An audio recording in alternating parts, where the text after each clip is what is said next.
Elizabeth I of England and Mary, Queen of Scots, shared royal blood through their grandmother, Margaret Tudor. Yet from the very start, destiny set them on opposite paths.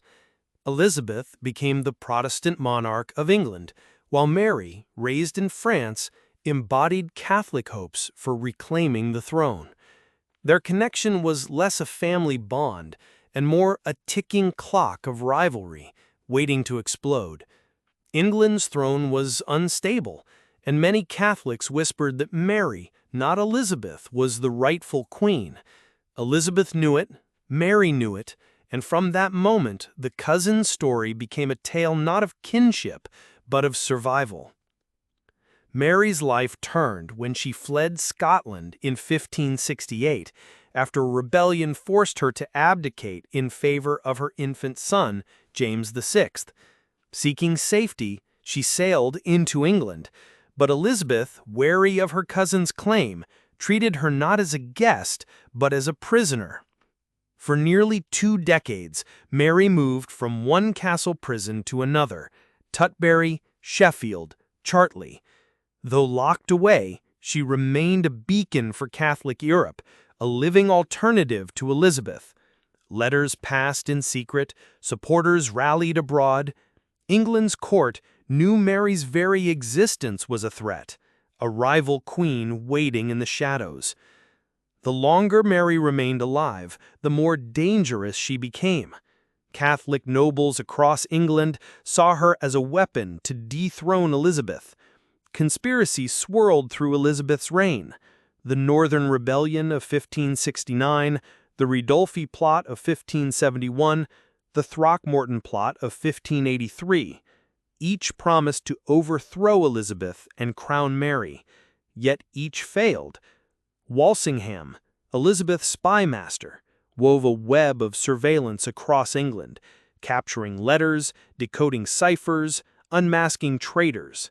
Mary was at the center of suspicion, but Elizabeth hesitated to strike.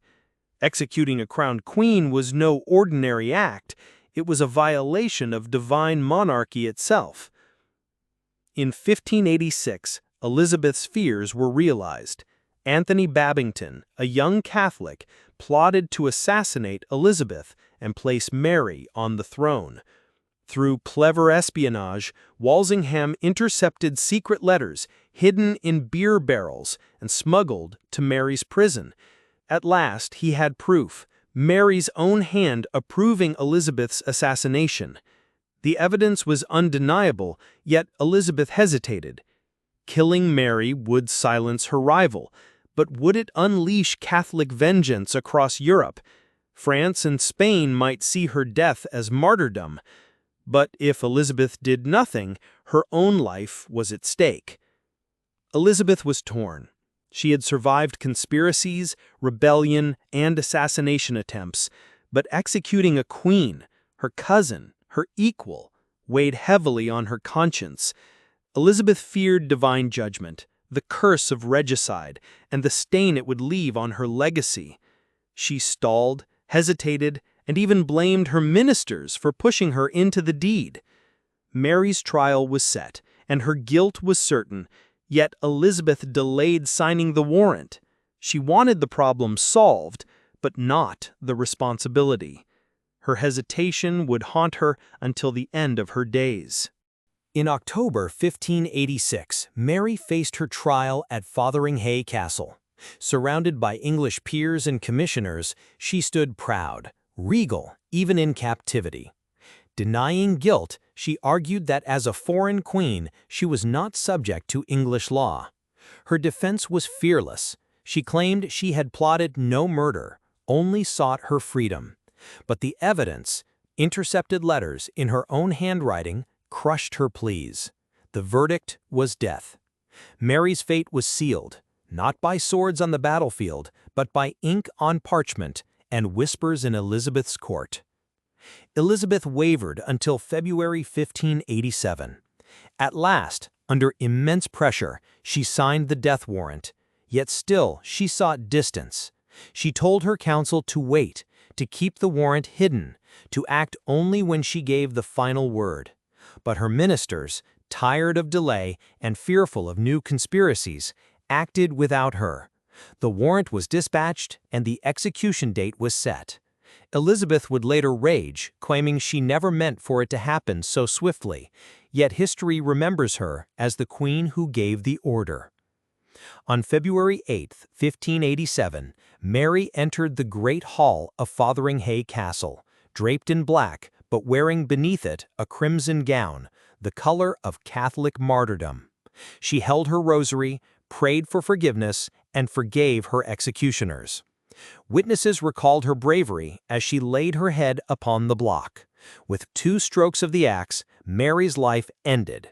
The hall fell silent, save for whispers of awe and fear. A queen had killed a queen, and Europe trembled.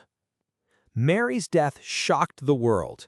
Catholic rulers called Elizabeth a heretic butcher. Spain's King Philip prepared for war, launching the Armada the following year. Within England, Elizabeth wept, furious at her council for carrying out the warrant too quickly. She claimed innocence, but no one believed it.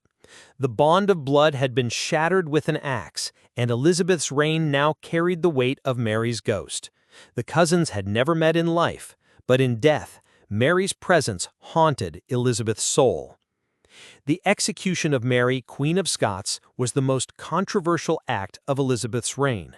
It removed her greatest rival, but forever marked her rule with the stain of regicide. Yet it also secured her throne. No more plots, no more rival claimant in waiting.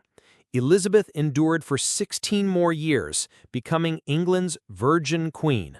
But her decision against Mary shaped history. It was not just the end of one woman, but the end of an era of dynastic wars. The final showdown between cousins carved the path to England's future and to the Stuart dynasty that Mary's son, James VI, would one day bring to the throne.